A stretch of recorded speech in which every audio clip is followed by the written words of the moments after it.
Hello, good morning, and welcome to this edition of Your Sunday Special, the Sunday show on Africa Independent Television, AIT. The long list of challenges facing Nigerians and its citizens have over time been ascribed to poor leadership qualities of those at the helm of affairs. While successive governments at all levels claim to have strategies to do better than their predecessors, realities on ground continue to appear different. This is a hint of our major talking point, on today's show. But before we unveil what we have in stock for you this beautiful Sunday morning, let me welcome my beloved colleague, McQueen Joseph. Good morning. Good morning. The September bonds are here. Yes, we're here. So how was your week? And the week is, the days are gradually coming. Oh, there. The days are gradually coming. Well, good morning. I salute you, the resilient citizens of our beloved country, Nigeria. Government policies and programs continue to look good on paper and sound nice when delivered by those in authority or their agents. Unfortunately, what many Nigerians witness most times are on the contrary. Typical example are the delay in the implementation of the national minimum wage, and of course, the sudden increase in the cost of premium motor spirit, popularly known as petrol. Some of these issues elicit questions. Are there things that could have been done differently? Perhaps there are. For many years and within Africa, particularly Nigeria, the debate over giving the women folk more opportunity to take up leadership positions have continued to resonate. But one may ask, is this advocacy valid? Considering the fact that some women who have had the opportunity to lead in various capabilities had at some point been found wanting? This takes us to the discussion for the day, talking about women in leadership positions. That's right. It's about that time when we take an in-depth look into the clamor for more women in leadership positions and, of course, all the baggages that comes with it. We shall be engaging our guests very soon after we have taken our minds back to those issues that made news during the week.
Okay.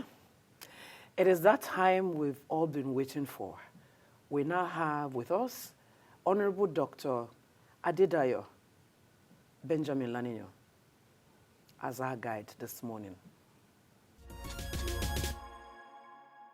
Grab your seats and join us on the most fascinating 60-minute infotainment journey, showing on your favorite TV channel, Africa Independent Television, AIT. Analysis on topical national issues, news, sports, and entertainment are on the menu. It's a show you do not want to miss. It is The Sunday Show.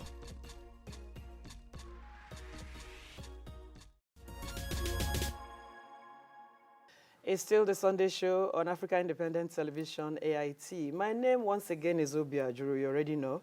And this morning, we'll have the opportunity to be with us on this show this morning to throw more lights on some concerning issues about women. And today, we have Dr. Adedayo Benjamin-Laniyi, Honorable Mandate Secretary for Women and Children, FCT. Glad to have you, ma'am. It's such a pleasure to be here. You're very welcome. Thank you. You happen to be the pioneer mandate secretary after 48 years of the FCT administration. Tell me about it. How does it feel like? Let's begin from there.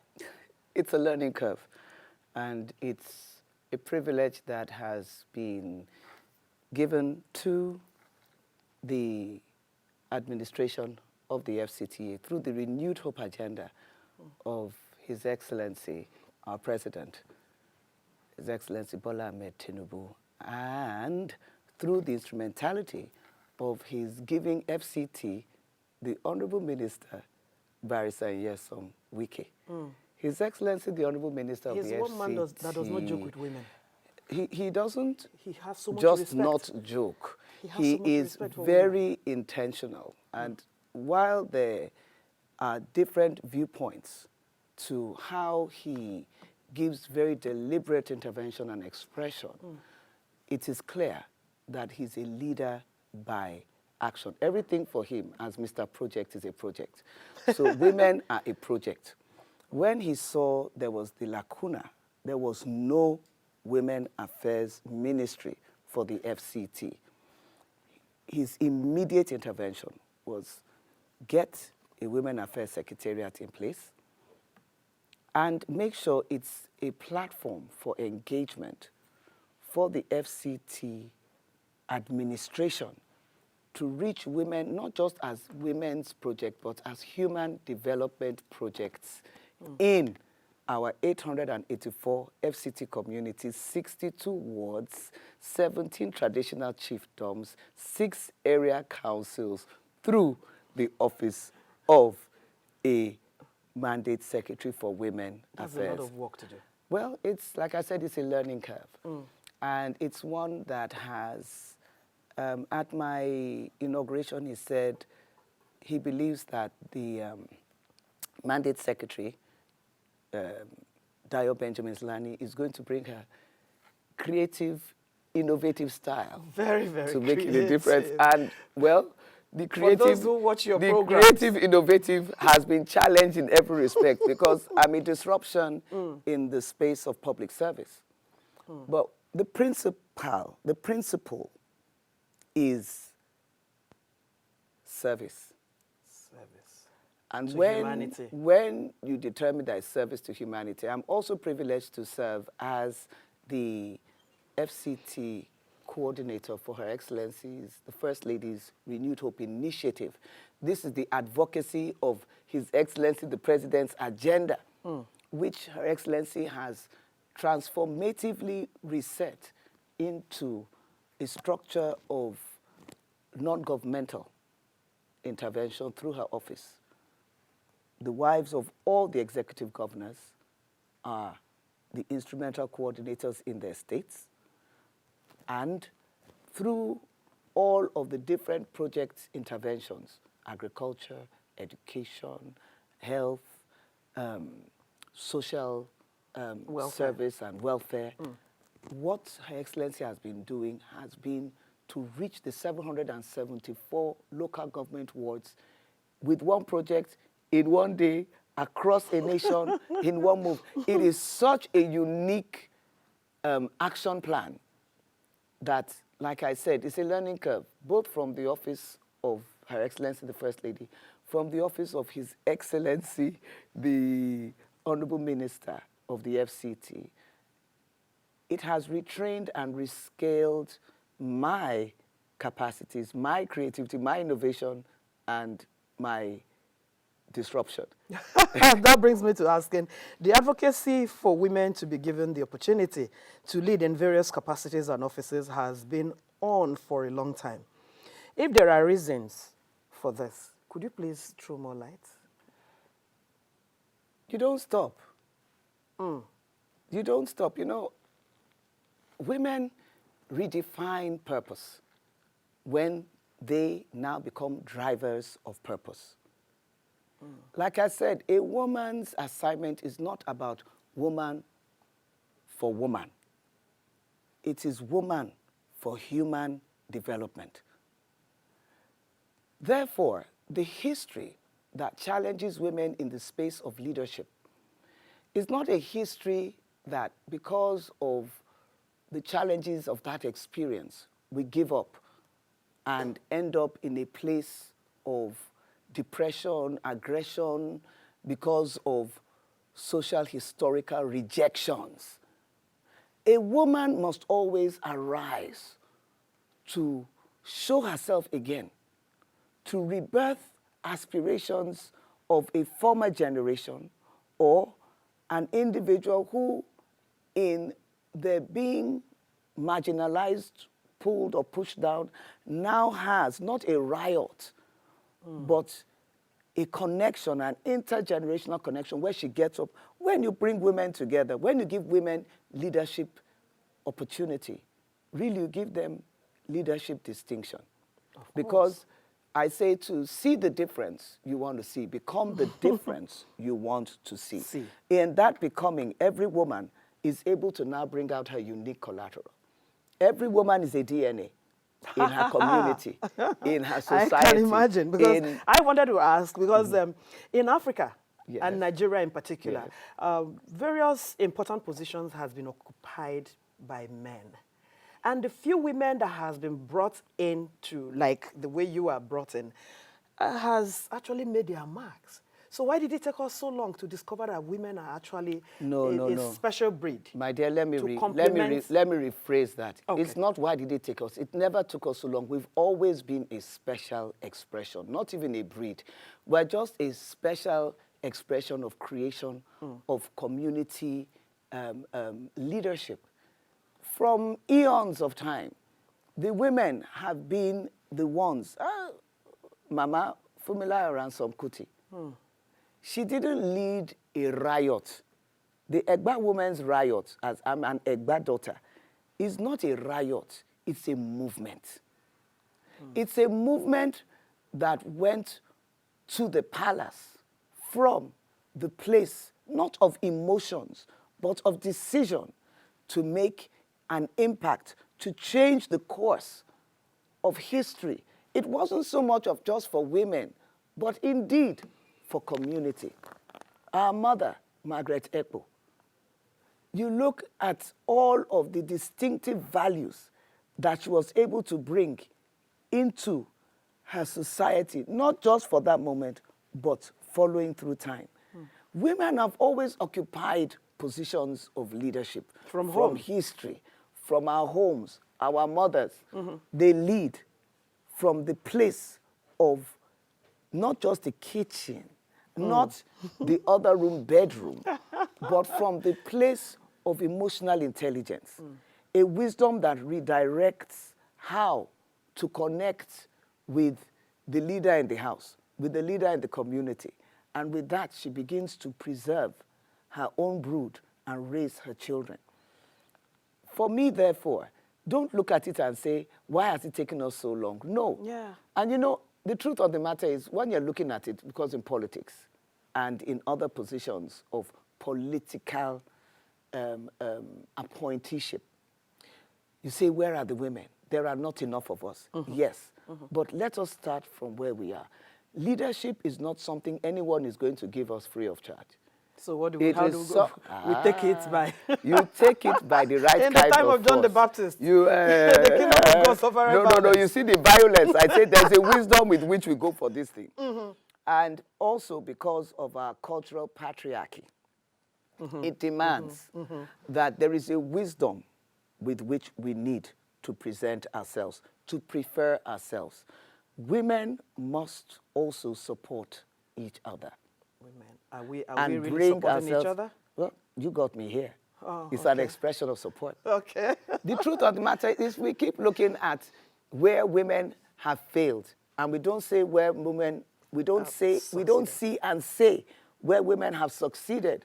Just yesterday, I was privileged to meet the first ever female publicity secretary of the Nigerian Bar Association in 62 years.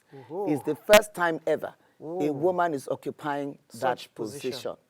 I think Barrister Ekpewa, and I'll get her name. Okay. Now, I asked, how did you do it? And they all said, women supported women. Oh, wow. Now, all the women in the Nigerian Bar Association, the way they came together They rose up. and became not just a support network, but they delivered her to that position of impact. Right now, it's another woman by consensus in NBA that is being positioned for the FIDA international position as president, global. Women supporting women. And we have the acting CJN. Exactly. Acting We are going CGN. places. In Abuja, we have our female acting vice chancellor of the University of Abuja. That's it. The reality is this. Women must position women. My first assignment for me coming in, the advocacy of positioning women meant I had to work with a structure that has always been there. Her Royal Highness, Haja Hawa Ibrahim, the wife of the owner of Abaji, that is the paramount ruler of the FCT. So, like the Oba of Lagos, the Oba of Federal Capital Territory. She is the chairperson of the wives of all the 17 chiefdoms. All of them are matriarchs, royal mothers, who coordinate wives of Hakimis in the 884 communities of the FCT. Where do you think I went to? You've done... It is to go and connect with them. Because North Central Nigeria is not about centering the North, it's about centering Nigeria.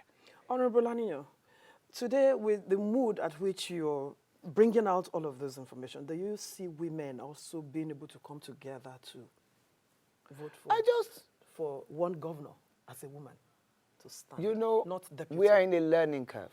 And I believe You the will always say that. experience, yes, the experience of every woman from the last elections, the experience right now where every woman is shouting for more representation. We have matured. Even in our approach, we have seen now that it is not by seeking a personal favor of personal positioning, but collective. I don't need to like that woman to respect her or to support her to get into a position which has a collective impact on our representation as we keep reaching and going forward. What this means, therefore, is that I honestly believe something has happened with us that has demonstrated for us the fact that while we talk about he for she's, it's time to begin to propagate she for she's. She. Women supporting women. Genuinely. Like I say, well, eye service is still a service. No, I'm serious. See, even if you can get women through eye service to serve a common good, we will achieve an uncommon result. But it takes a very deliberate pivot. We must see ourselves as being a bridge and not a breach. If I choose to be offended with women who have set their minds against me, maybe they don't even understand how it is I am who I am or what my method of engagement is. Because here I am in this assignment. there are different groups, different phases and intersections and expressions of the dynamic of women in their various spheres of occupation, of influence. People who have been there and see a person like me as being an unfair disruption to the fact that they've invested for so long in the political and social economies. And therefore, they look at someone like, no, no, no, where's she coming from? She has no right being there. True. That's your opinion. But if I choose to get offended with that and react rather than come to a place where I must pivot to bring us all into a common line of communication and acceptance. Eventually, where you may not impress people at the beginning, let people get to respect the fact that you're there to serve them. Like I said, it's service. So I'm not here just to serve an elite. I'm not here to serve people in my religion as a Christian. I'm not here to serve people from a certain background because of my tribe. I'm not here to serve certain people because they are my friends and they are my relations. I have to build a new currency of relationships. And to do that, I have to learn. I'm learning. Coming into this assignment, as a woman in my sphere of influence and engagement, I wasn't a woman with the crowd. I was a woman with the principles, because I would host events, I would direct engagements. I'm a woman in enterprise, running my own business. I'm at a level of CEO-ship. But this had to retrain me and rescale me, that you are there for the woman, from the grassroots to the woman who is a demographic in a room, the crowd. They want to be seen. They want to be heard. They want to be felt. They want to be connected with. And they must be. If I have been put in this position, I am here, woman for every woman. The girl child is looking at you this morning on this program. The girl child is my heartbeat. For us, setting up the structure of the Women Affairs Secretariat, please understand, it never existed. Never. So there's no structure for me to take from. There was You've got a lot of work to do. Well, that's why you're all here to help me. That's why you're all here to help me, please. The woman, there was a department for women under a gender unit, under a Secretariat of Social Development, under an administration, subnationally occluded. Because we are in Abuja, people, collaborators, international development partners did not see the woman of Abuja, the FCT demographic. Now, in all of this, women and children, which is my constituency, the most vulnerable is the adolescent girl. That's where I'm going to. She's also the most valuable. Now, predating my assignment as a Women Affairs Secretary, as the Women Affairs Secretary, which for those who don't know means I'm the Honorable Commissioner for Women Affairs in the FCT. I was waiting for you to break it down. Because, yes, because, I mean, some people say, you know what, Honorable, none of us knew there was anything called Mandate Secretary until you came into this position and started making it so visible. And what I say is, yes, I will be 1 year on the 24th of October. I hit the ground running, boots on the ground. Why? If you're not visible, you're not valuable. Let's bring it back now. The adolescent girl is the most vulnerable, but the most valuable. She's too old to be a baby girl, and she's too young to be a woman. And she's been lumped with children. She's not a child. Then you try and make her a woman. She's not a woman. But her life, even culturally, by certain traditional practices, exposure also to issues of insecurity that implicate adolescent girls by rape, kidnapping, cultural practices that deny a girl education, girl child street hawking, the Tale, in north central Nigeria and all over Nigeria, actually. I can even see that a lot of them are no more on the streets of Abuja hawking granite and all the rest. You see, His Excellency is very deliberate and intentional yes. about following through a course not just of government but of justice, social justice. Don't forget His Excellency's wife, herself, a justice, Superwoman. was the one to set up the Children's Court of Rivers State. Right now, it is her model that we in the Women Affairs Secretariat, working in collaboration with FCT FIDA, are adopting and working on to implement so that every woman, we say, leave no woman behind, and every girl child counts. And while I say this, we are not just talking about the woman and the girl child, the adolescent girl. And I should say that because we use the advocacy of the adolescent girl child to turn the 16 days of activism into a message of renewed hope, through a message of engagement through our traditional gatekeepers.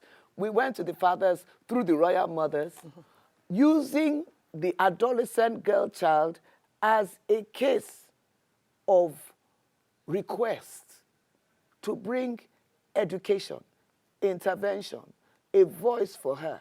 And honestly, fathers love daughters. They love their daughters. Their relationship can Once we were able to touch that chord, it became a message that all the traditional fathers gave us permission to resonate, and these girls now became the voice, the drivers of this social change and advocacy that we call the Orange Girls of FCT. Wow. And His Excellency, the Honorable Minister, we now made a request that out of the 16 days of activism of 2023, would he consider giving the adolescent girls of the FCT a message that will become a national statement.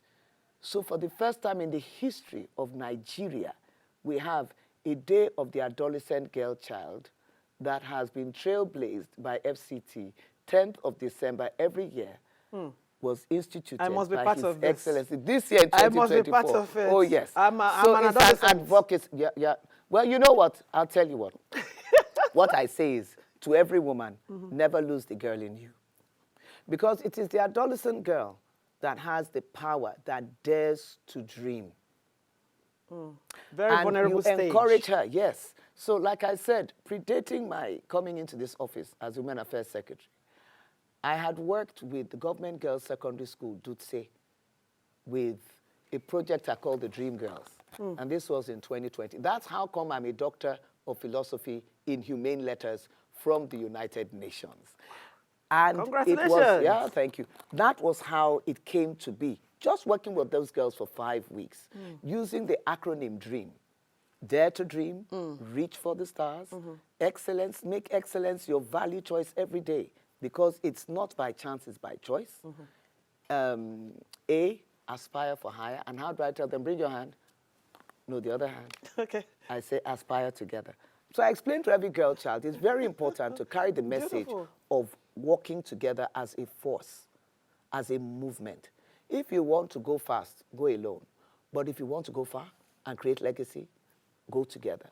And then M, and that's where we all begin to rock it, more.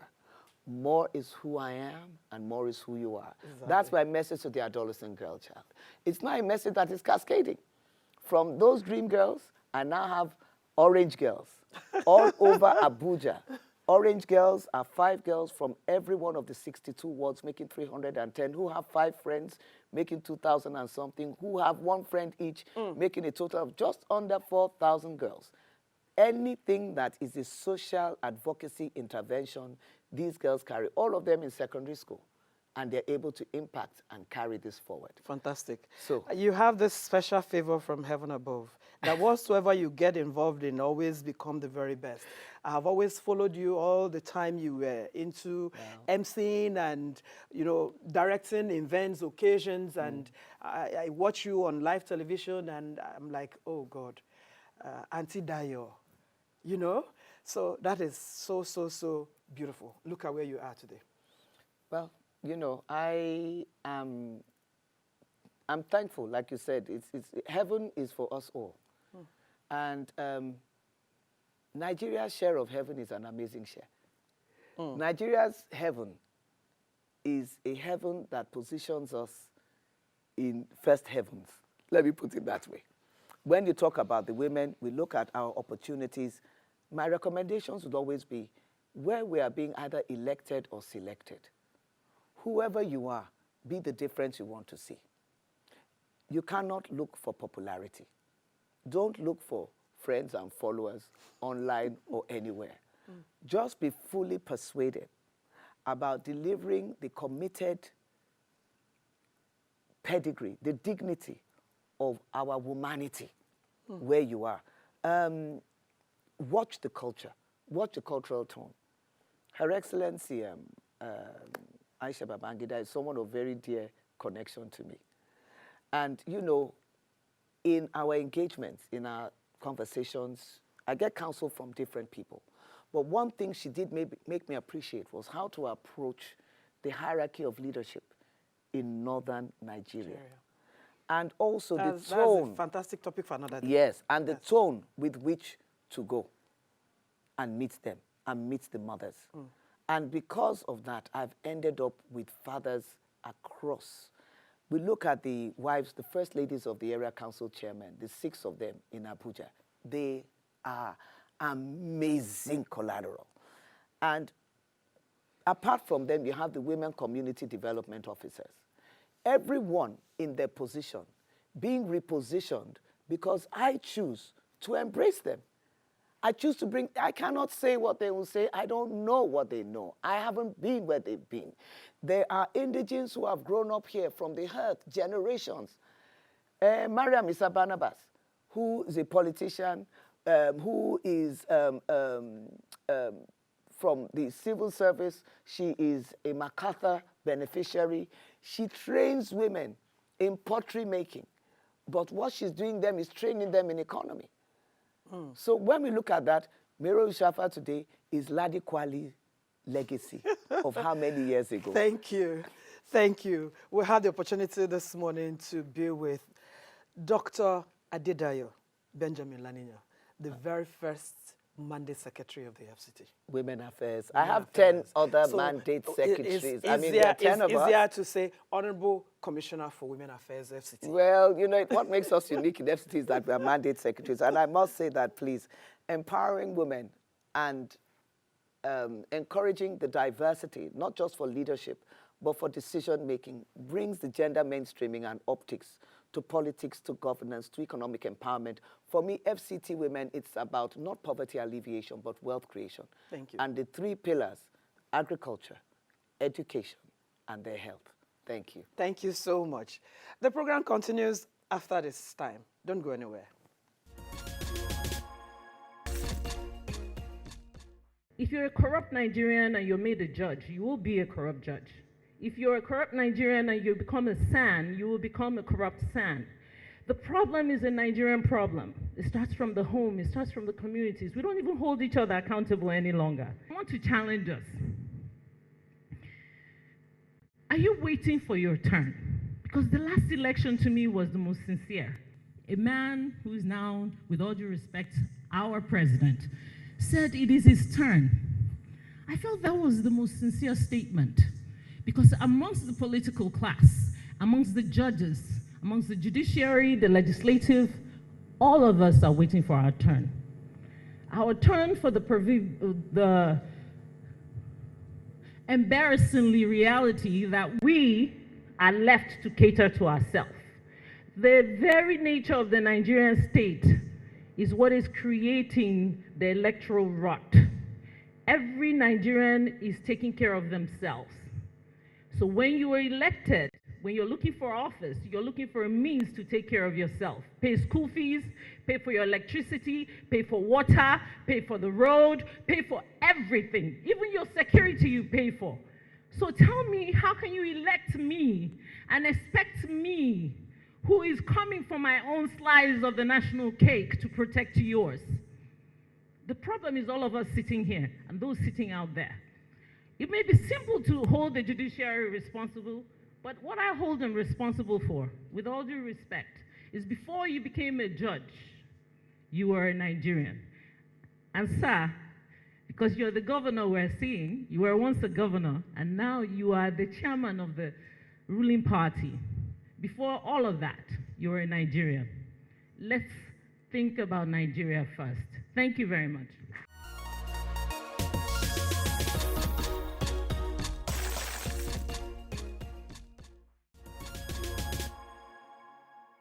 Oh yeah, that is the size of our package today. We thank you so much for being a part of this episode and always being with us. We urge you to keep a date with us next week. And of course, we urge you to continue to watch AIT. And of course, interesting, thought-provoking packages. On behalf of the entire team, we wish you a better week ahead. And of course, to also wish my colleague, tomorrow is your birthday, yes. I wish you a happy birthday. Thank you. Yes, so where are we going? You are permitted to spoil me. To spoil you, or you should put some things on this table, even if the birthday is tomorrow. I am the birthday boy, so spoil me. Okay, don't worry. Spoil me for all you We care. will go to Kakaki and spoil you pieces. That's it. So do have a wonderful week ahead. I'm Obi Ajuru Iwerumo. My name is McQueen Joseph. Bye.